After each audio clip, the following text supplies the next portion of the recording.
Si on vous demande le nom d'un club auto qui rembourse votre franchise en cas d'accident, vous pensez à qui?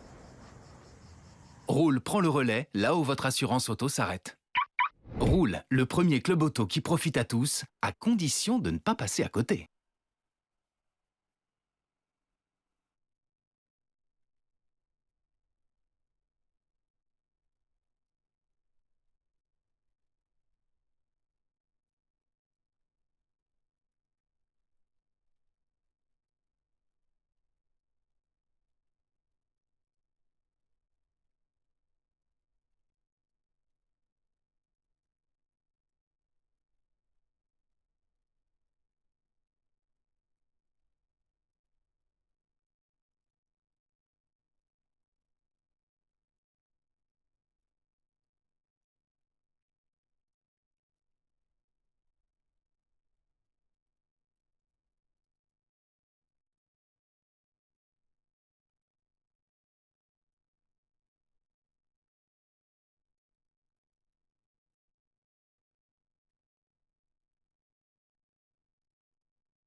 Si on vous demande le nom d'un club auto qui rembourse votre franchise en cas d'accident, vous pensez à qui?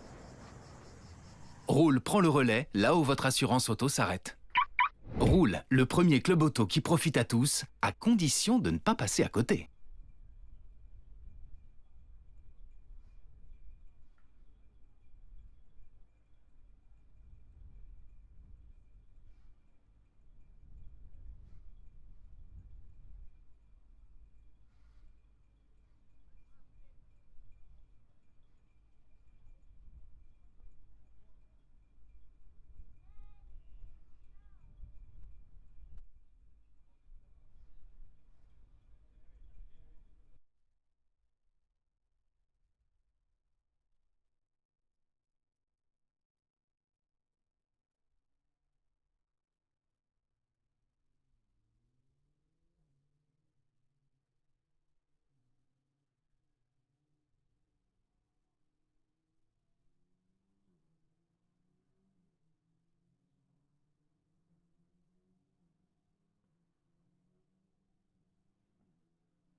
And we're on our way here at the Zandvoort racetrack, just inside the dunes of the North Sea coast here in the Netherlands. And we've got the Alpine ELF Cup Series race starting in just 1 or 2 minutes from now. And that'll be probably no, not a race, of course, but qualifying. That'll probably be spectacular. It's a very long session, by the way, 40 minutes altogether, but maybe with a short break in between.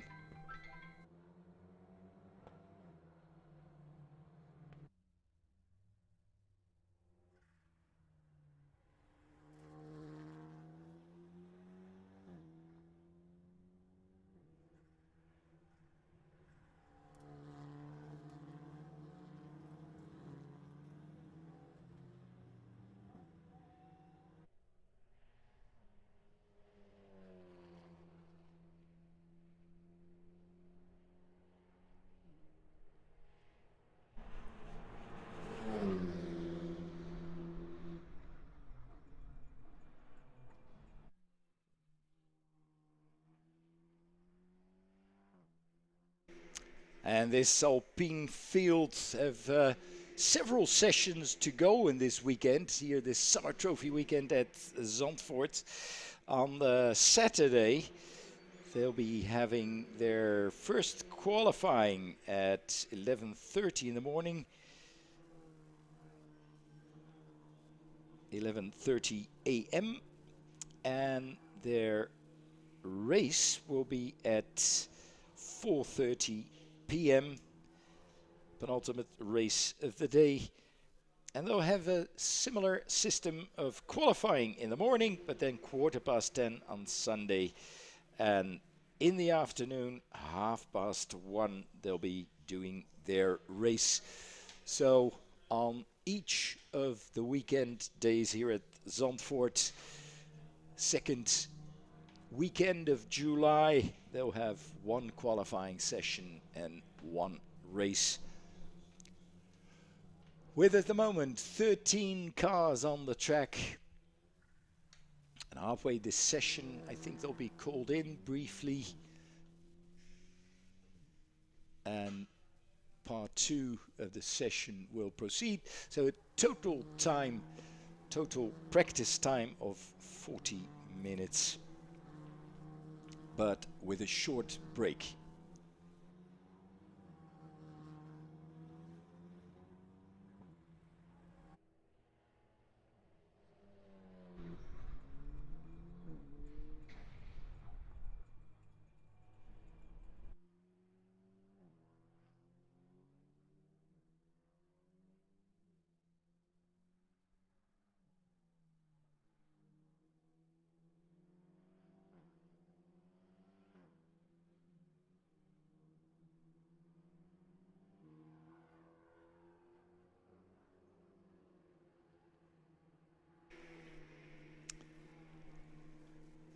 And this Alpine ELF Cup Series started some 7 years ago, although the name was slightly different at the time. And is a very interesting championship, specifically because of the cars, because they're really fantastic cars to drive around a racetrack like Zandvoort. They're quick, they're light, they're easy to steer, and they're simply fantastic on a track like this.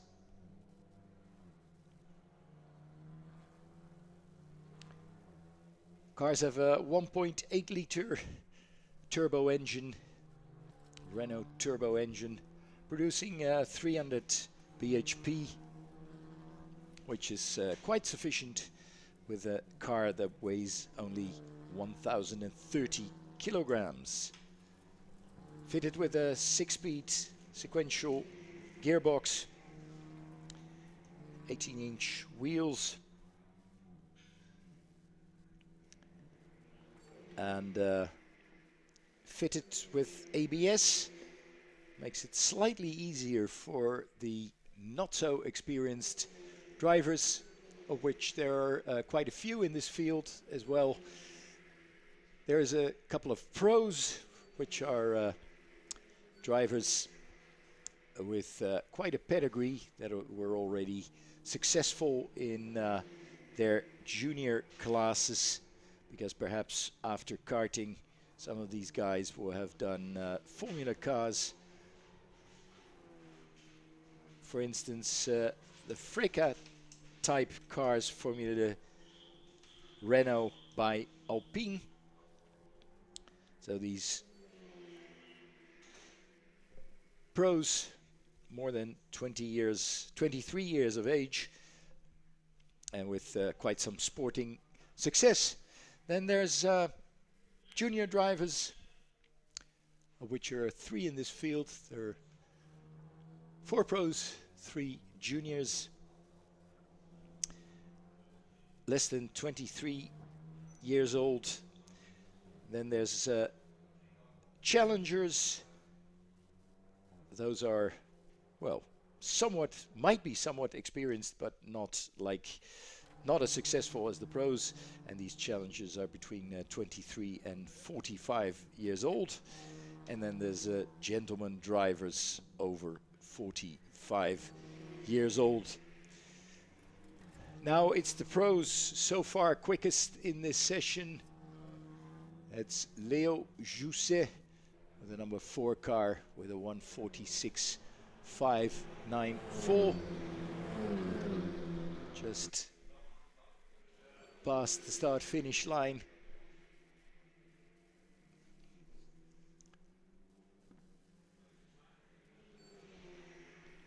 This lap was not as quick as the previous one, but still in the 1:46. Second, Victor Weirich,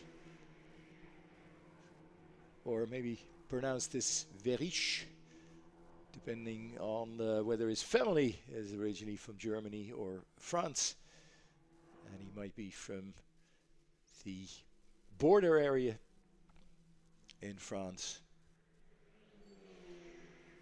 So from the Alsace area or thereabout.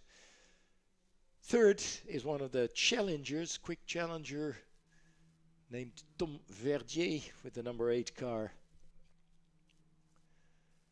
And he's quickest of the challengers. Quickest junior is Matthias Cazot so far with a 1:47.917.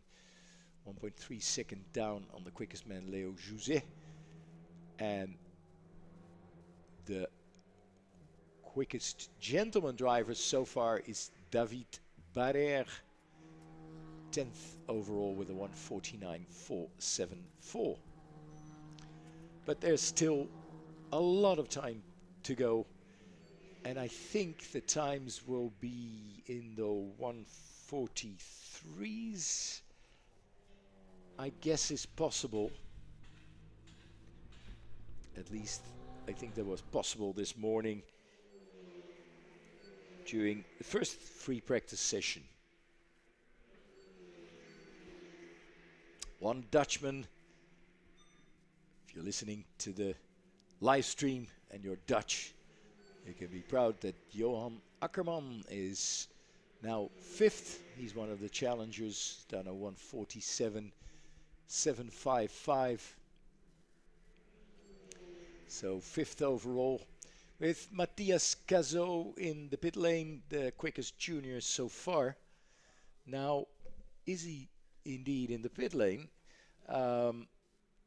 These teams all have pit boxes, so apparently his car was pushed backwards into one of the pit boxes. So the quickest junior so far, Matthias Cazot in the pits. And it's now 14 cars on the track, I think. Lazare Lartigot now also on the track, but hasn't completed a quick lap yet. But I think he'll do so any minute with the car number 38 that just passed by, the black and green car. And Lartigot goes to a 10th position so far and 2nd with the juniors.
Now with the quickest man not there, Leo Jousset, it's the others creeping closer.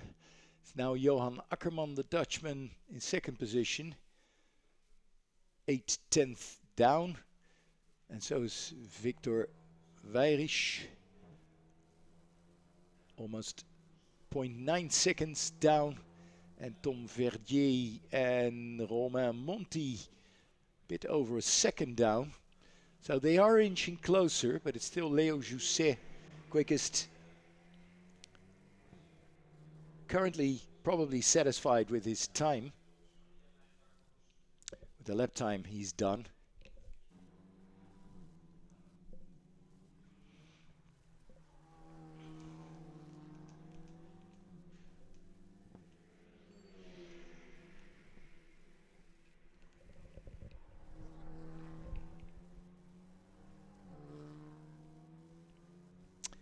Now the second place man Ackerman, is he coming in?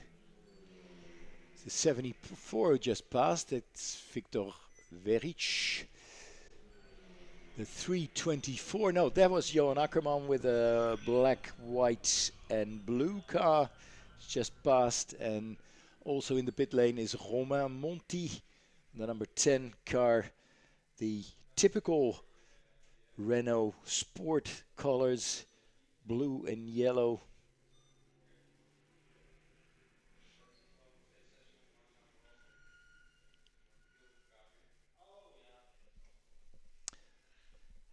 We have a red flag, so yeah, that is the moment to come in and to change tires or change whatever you want to change.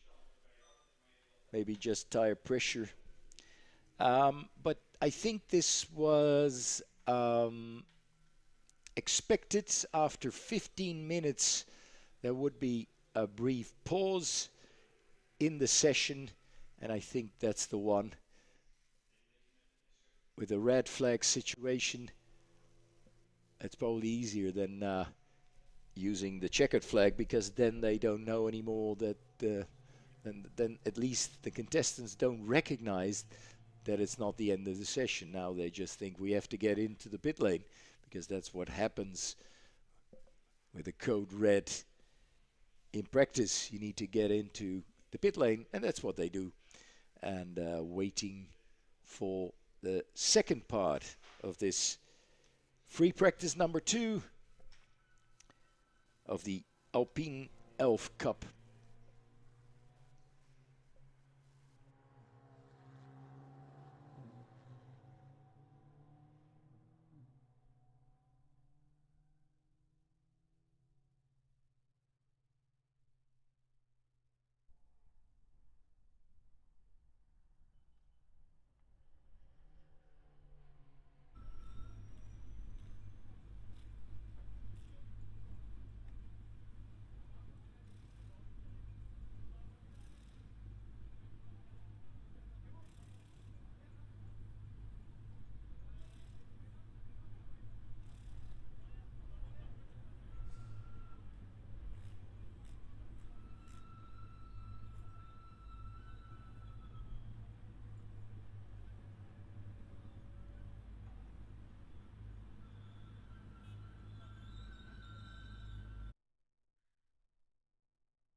Part 2 of the Alpine ELF Cup free practice number 2 is about to be started.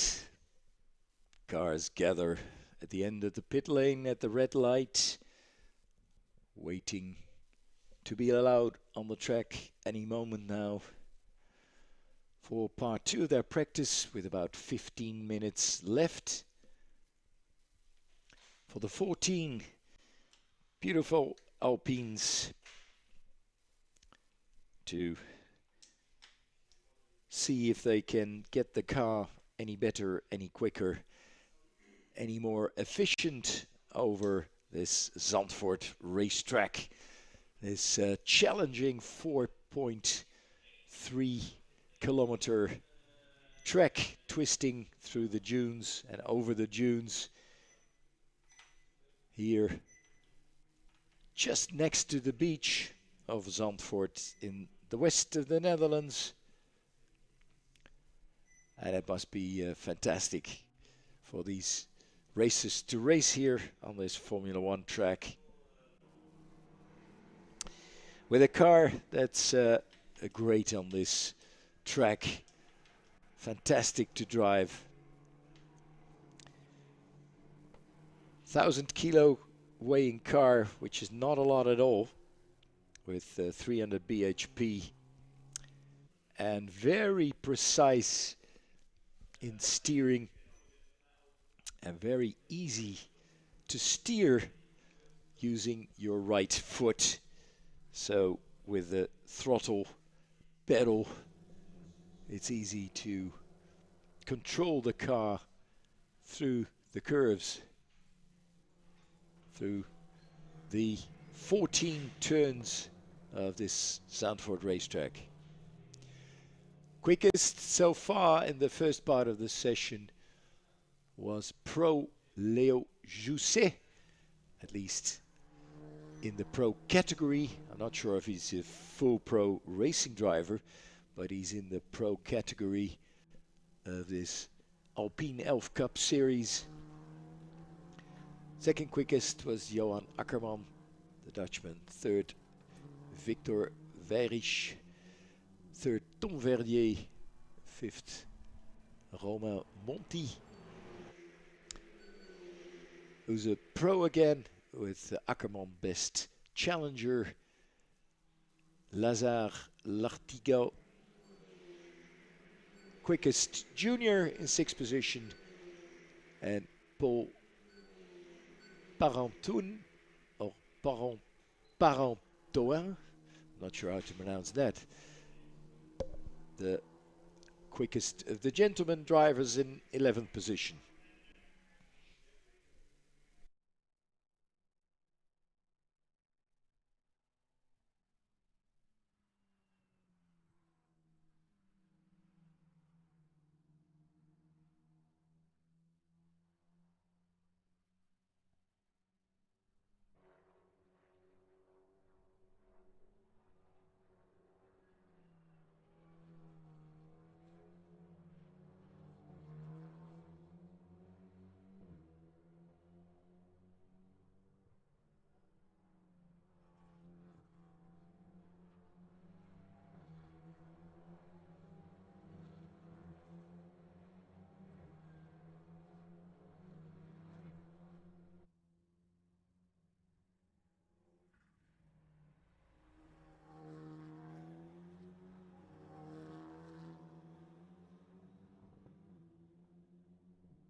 Now, Thibaut Bossy has just improved on his time, has just done a 1:47.167, is now 7/10 of a second down on quickest man Leo Jousset. Bossy, a challenger like Johan Akkerman that he demoted to third position.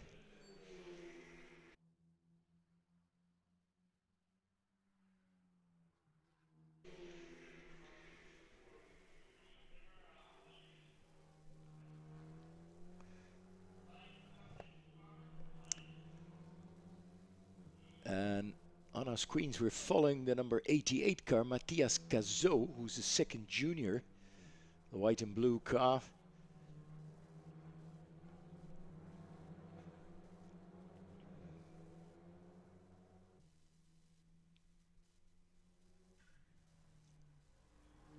And that's our leader, Jousset, just into and now out of Hans Ernst corner, which is a double corner. First to the right, then a round red follow through or a left hairpin, let's call it a left hairpin, after a 90-degree right-hand turn.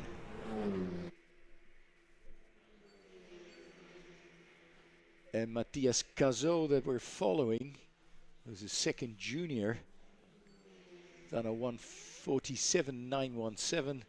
Second and a half down on the quickest pro, Leo Jousset. And only 4/10 down on the quickest junior, Lazare Lartigot.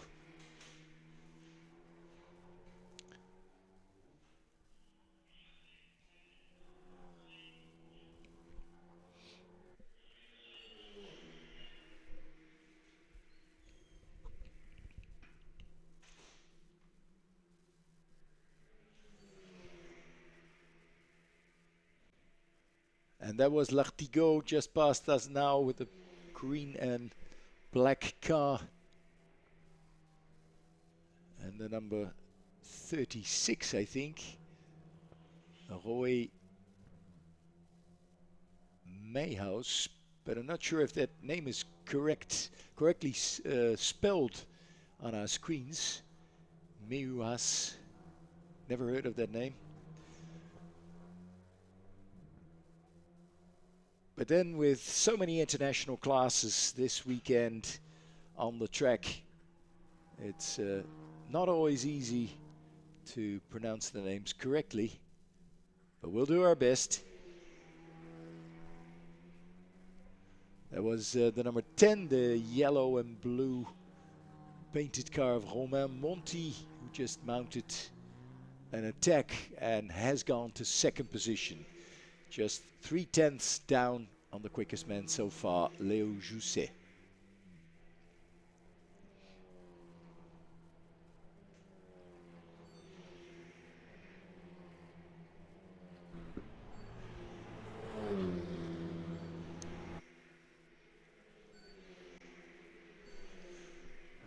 Right in front of us, I think,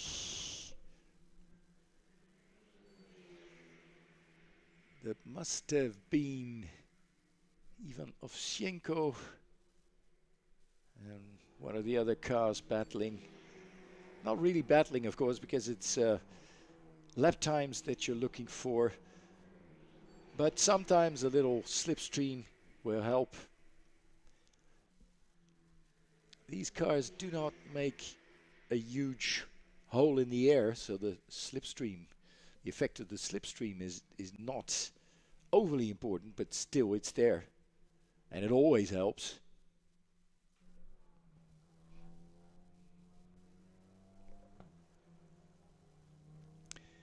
And Romain Monti with the yellow and blue liveried car is on his way again. Let's see if he can get down of his time on his time of 1:46.757. Here he comes. 1:46.596. Yes, it has gone down, and now he's only 2/10 of a second slower than quickest man Leo Jousset, with Victor Weyrich third in the pro class in the pit lane now, discussing with his crew. Not going out right away. Maybe he's just satisfied with the time he's done. No, they're jacking the car up. Another car in the pit lane. Thibaut Bossy, who's the quickest challenger in third position overall. Bossy in the red car.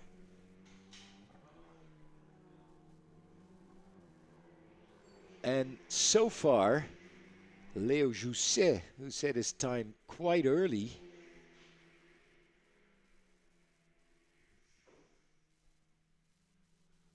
in the fourth lap of them all. He's done 10 now. He's been in the pit lane for quite a long time. They might have changed something to the car, but not for the better, because that lap time he put in lap 4, that is still his best.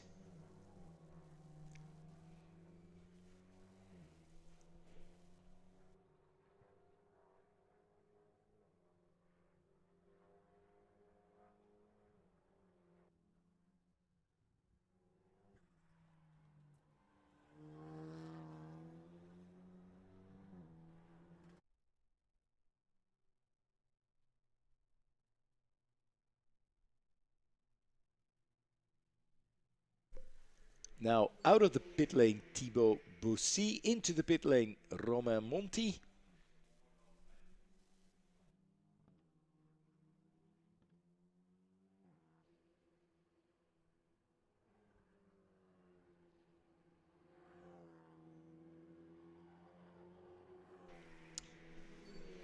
So it's Leo Jousset, quickest in his fourth lap. And we start looking for him in the picture. That might be him. I think it is. Yep, that's our leader, or the quickest man on the track. And let's see how he's done that. Because if you're the quickest in this field of 14 cars, you're definitely doing something right. Probably the lines you're doing. Very wide coming out of turn 9. But that's not bad at all. He was also very wide coming out of turn 8. And that's, well, it's not a tricky one. It's a very wide corner. So you can go in much quicker than you expect. And he did just that. Comes out all the way on the outside here through Hans Ernst's corner, the double corner, all the way using all the width of the track. Coming out with not too twitchy, because these light cars can be a bit twitchy. As said, you can steer them on the accelerator using your right pedal, and you can let them slide just a bit. They're still quick there. But still, it's the 146.404.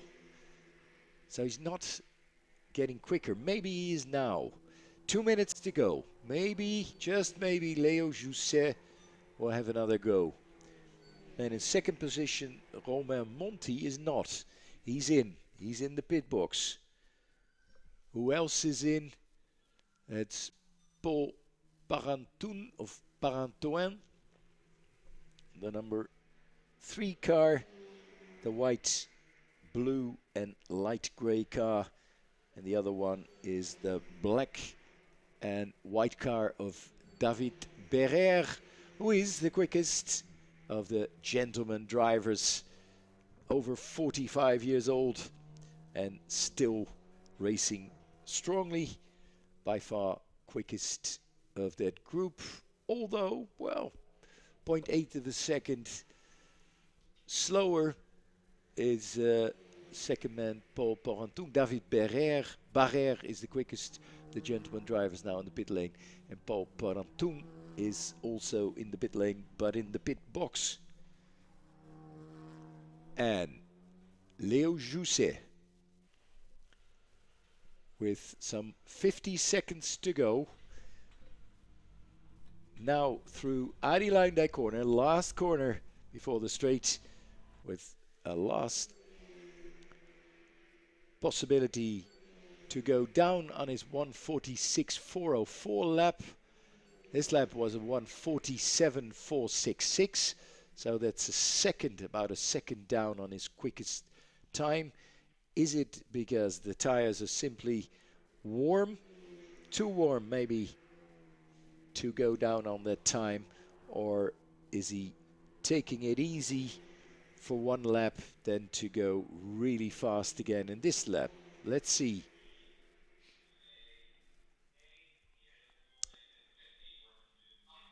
And the clock has stopped, so any car passing start finish line will now get the checkered flag. And the first one to do so, the number 13, Luca Desgrange, followed by Lazare Lartigot and Roy Meus.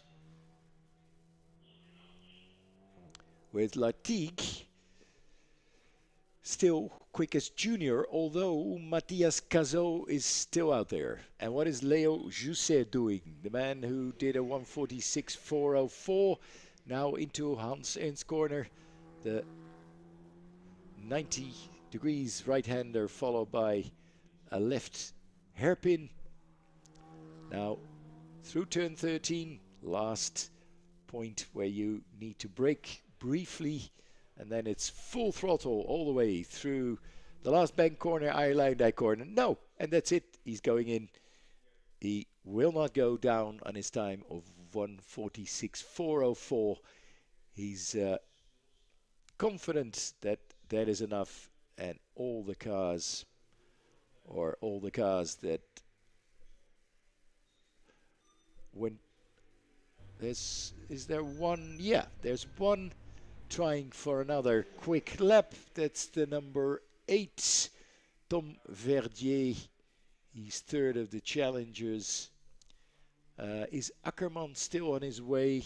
He was, but he's going in, I think. Yeah. So that's it. Nobody will beat Leo Jousset's time of 1:46.404.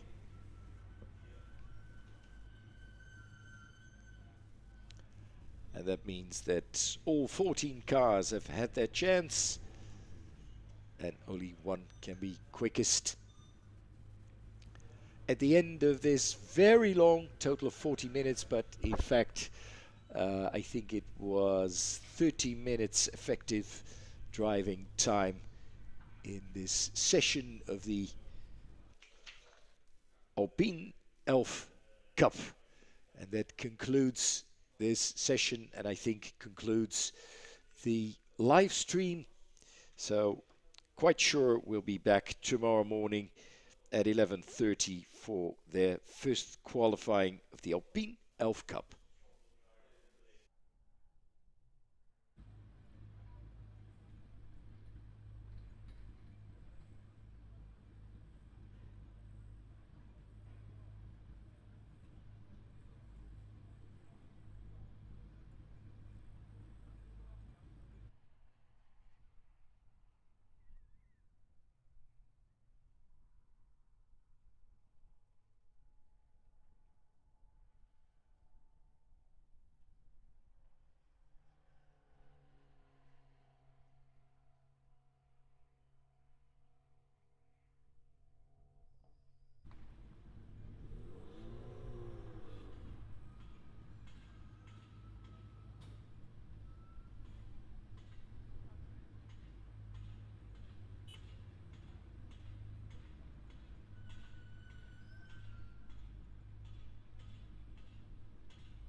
Si on vous demande le nom d'un club auto qui rembourse votre franchise en cas d'accident, vous pensez à qui? Roule prend le relais là où votre assurance auto s'arrête. Roule, le premier club auto qui profite à tous, à condition de ne pas passer à côté.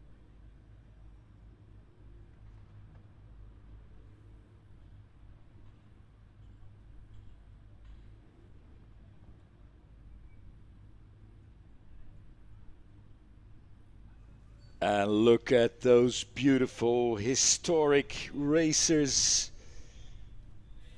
Ferrari is now on the right.